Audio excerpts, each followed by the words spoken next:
tunajua ile uchaguzi ambayo ilifanywa uchaguzi ya haki, kwa sababu haiwezekani ati uchaguzi ya MCA ilikuwa mzuri, uchaguzi ya mbunge ilikuwa mzuri, uchaguzi ya gavana ilikuwa mzuri, uchaguzi ya seneta ilikuwa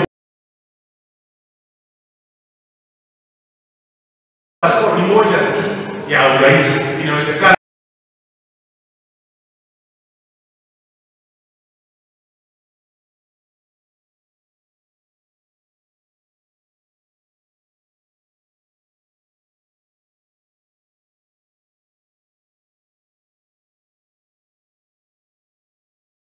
muziki yoyote tutuko na serikali ambayo iko na mawaziri, ambayo iko na rais, ambayo iko na majeshi, ambayo iko na polisi, ambayo iko na kila ile serikali inahitaji.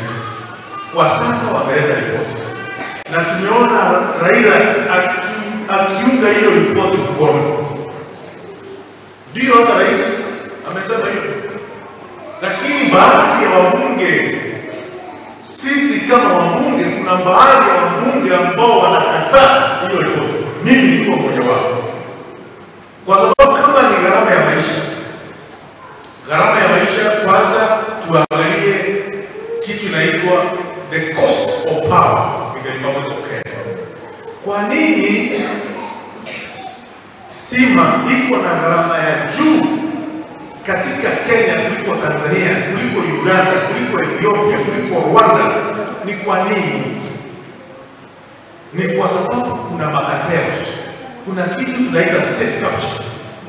Wale ambao wako na independent power producers, they are selling very expensive power to Kenya Power. Na hiyo cost ya power ndio nyinyi mnalipa. Na tuhugure mwako wa mweginya kuria kaunti